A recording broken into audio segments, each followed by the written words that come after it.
আসসালামু আলাইকুম। আলহামদুলিল্লাহ আমি ভালো আছি। আশা করছি আপনারা যে যেখানে আছেন সবাই ভালো আছেন। তো হঠাৎ করে মা আমাদেরকে এসে রাতের খাবারের দাওয়াত দিয়ে দিল। তো আমি এর জন্য দুপুরেই চলে এসেছি, কারণ গ্যাসের তো প্রবলেম হয়। আর আমার বাসায় সিলিন্ডার নেই বা কোনো ইন্ডাকশান চুলা বা রাইস কুকার কোনোটাই নেই। তো তারা সরকারি চুলায় রান্না করে খায়। তো এর জন্য আমাদেরকে দাওয়াত দিয়েছে, আর আমি চলে এসেছি আগে আগে বাচ্চাদেরকে নিয়ে। আর আমার শাশুড়ি ননদ সবাই পরে আসবে, বাচ্চারা সহ অন্যরা। তা আমি এসে দেখি যে রান্নার সমস্ত প্রিপারেশন তৈরি করে দিয়েছে। ভাজির জন্য ওইটা সবজিটা কেটে নিয়েছে, উশিটা চিংড়ি মাছ দিয়ে ভাজি করবে। আর এখানে পিঠার গোলা গোলানো হচ্ছে, গরুর মাংস রান্না করবে, মুরগি রান্না করবে। তো সব কিছু রেডি করে নিচ্ছে আস্তে আস্তে। আর আস্তে আস্তে গ্যাসও চলে আসছে, যার জন্য রান্নাটাও এখন বসিয়ে দেবে। আর কি কি রান্না হবে আপনাদের সাথে পুরো ভিডিওতে থাকলে সব দেখতে পাবেন। আর আমার এখানে খালা আর খালার ছেলের বউ এসেছে অসুস্থ, ওকে ডাক্তার দেখানোর জন্য। ওর জন্য সবাই দোয়া করবেন। ওর হার্টের প্রবলেম, আর আমাদের যে বাল্ব আছে বুকে, সে বাল্বে প্রবলেম হয়েছে। সবাই ওর জন্য দোয়া করবেন, ও যেন আল্লাহর রহমতে তাড়াতাড়ি সুস্থ হয়ে যায়।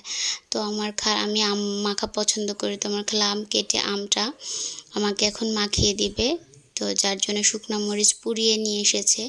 শুকনো মরিচ পুড়িয়ে আমগুলোকে পাতলা পাতলা করে কেটে নিয়ে এখন শুকনো মরিচ ডলে লবণ চিনি দিয়ে মাখাবে। সরিষার তেলও আমি দিতে বলেছি।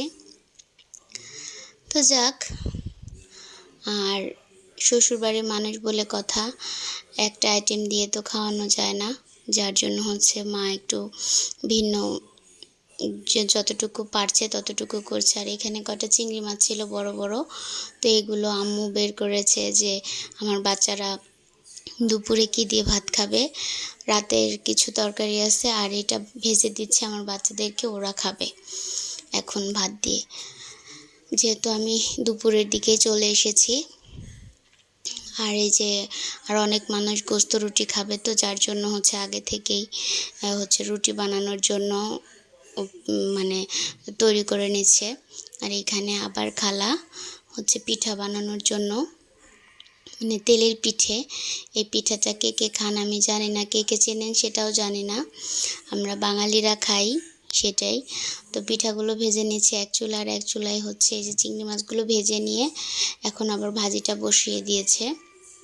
ভাজিটার কালার অনেক সুন্দর হয়েছে। কে কে পছন্দ করেন কমেন্টে জানাবেন। আর এই যে আমার ভাইয়ের বউ, সে অসুস্থ। আর এটা আমার একটা মাত্র ছোট কুঁড়ে ঘর। এই কুঁড়ে ঘরেই আমার মা একা একা থাকে, আমার আর কোনো ভাই বোন নেই। তো এদিকে রুটি বানানো হচ্ছে, ভাজি হয়ে গিয়েছে, এক চুলায় রুটিগুলো সেঁকে নেওয়া হচ্ছে। আর এই যে রুটি, কারণ অনেক রুটি অল্প সময়ে বানিয়ে শেষ করা যাবে না, জন্য আগে থেকে রুটিগুলো বানিয়ে ভেজে নেওয়া হচ্ছে। আমার মেয়ে ক্যামেরাটা এইভাবে উল্টোপাল্টা করে ধরেছে, যা হোক কিছু মনে করবেন না। আর আমার ভিডিওতে যদি কোনো ভুল ত্রুটি হয়ে থাকে সবাই ক্ষমার দৃষ্টিতে দেখবেন। এর মধ্যে আবার আমার আম্মা সেমাই রান্না করার জন্য সেমাইও নিয়ে এসেছে। এই সেমাইটা অনেক মজা, দেখেন। তো লাচ্ছি সেমাই, আর আমার ননদ লাচ্ছি সেমাই পছন্দ করার জন্য, বাচ্চারাও পছন্দ করার জন্য লাচ্ছি সেমাইটা রান্না করলো।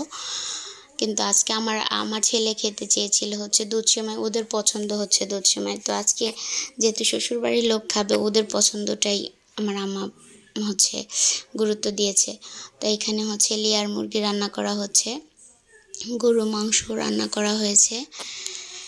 এই তো একে একে আলহামদুলিল্লাহ সন্ধ্যার দিকে সব রান্নাবাড়ি হয়ে গেছে। এখন এই যে এখানে পিঠা, গরম গরম পিঠা, এখানে যার যার ভালো লাগছে সে খাচ্ছে। তো এই যে আল্লাহর রহমতে সবাই চলে এসেছে, আমার বাসার গেস্টরা, আমার ননদের মেয়ে সবাই। আর এখন আমার ননদ ঢুকছে, একমাত্র ছোট ননদ, আমার দুইটা মাত্রই ননদ। আর এটা ননদের ছোট মেয়ে, ওর 2টা মেয়ে। আমার এই ছোট ভাগ্নিটাও অসুস্থ, ওর জন্য সবাই দোয়া করবেন। আমার শাশুড়ি আসছে, কারণ আমার শাশুড়ি অসুস্থ। কোথায় এসছো মা? কোথায় এসছো? মিমির মার বাসায়। তুমি চিনো? তোমার কি ভালো লাগতেছে সত্যি? তাহলে তুমি সব খাবার খেও। আচ্ছা, এই যে সব পণ্ডিত, এই হচ্ছে জামাইবাবু, হচ্ছে জামাইবাবুর বউ। আরে বাবা কি হাজি, এটা শাশুড়ি। আর তাহলে তুমি শ্বশুর না? তাহলে তুমি শ্বশুর। এটা শাশুড়ি, এটা শ্বশুর। এটা হচ্ছে আমার শ্বশুর, ছোট শ্বশুর। আমার এক শ্বশুর মারা গেছে, আর এই হচ্ছে আরেক শ্বশুর। দ্বিতীয় শ্বশুর স্বীকার করছে।